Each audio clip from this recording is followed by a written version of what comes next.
Stop selling the Apple Watch. No, good morning. Stop selling the Series 9 and the Ultra 2. Oh, but why? Because it has our patented blood oxygen level checking technology. Yeah, well, we're just gonna take that port out. Well, you can't just take that...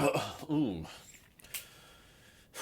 That might actually work. Yes, and then when we win the court case, we're gonna add it back. You are not gonna win the court case, okay? That is clearly our patented technology. Maybe it is, but nobody wants to buy it because your watch sucks. What did you just say? Oh, nothing. I think we have admission of guilt. Judge, Tim Cook just admitted that they did steal it. No, Your Honor. Good morning!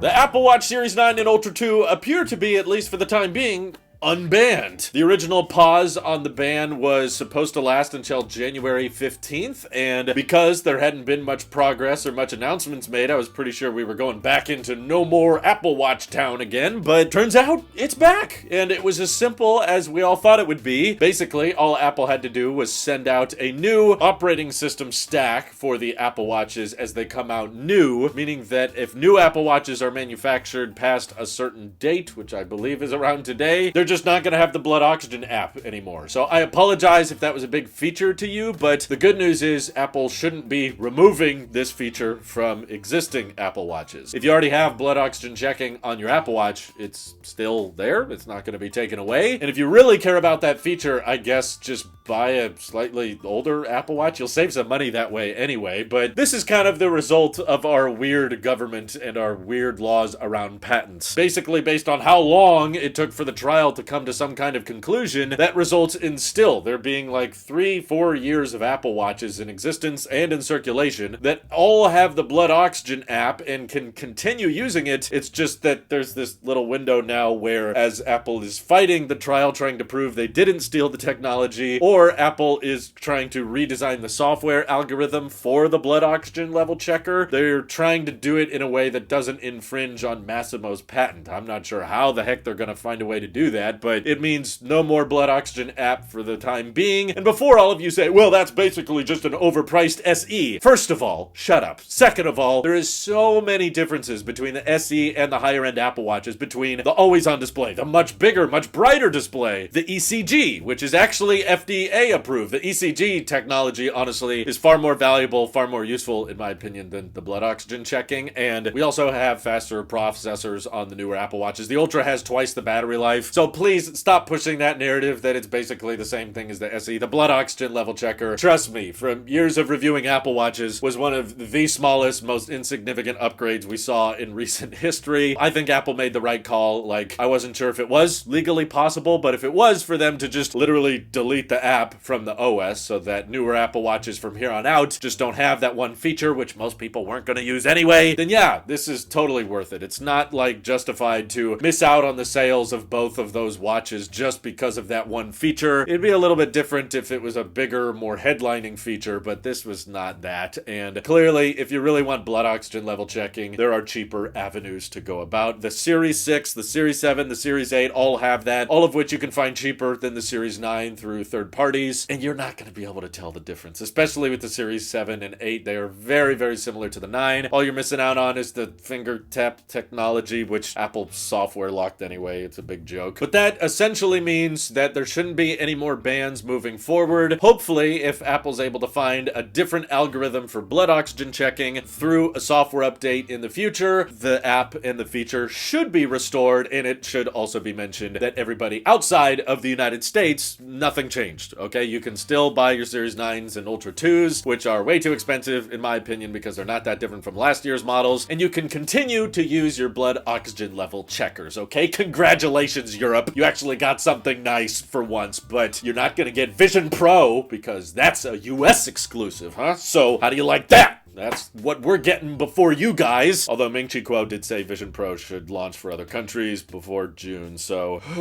once again, another strike for the United States. First healthcare, then the presidency, and now we can't even keep Vision Pro exclusive to our market. But what do you guys think of the end result here? Are you gonna miss the new blood oxygen feature? Are you thinking they're gonna bring it back by the time the Series 10 launches, or do you think they'll bring it back within a matter of months? Feel free to drop all of your predictions down in the comments below, and thank you to everybody everybody supporting this channel directly. It seriously helps us out a ton, as does just watching these videos. And thanks again. This is your Absolutely Pure, and I will see you all in the next one.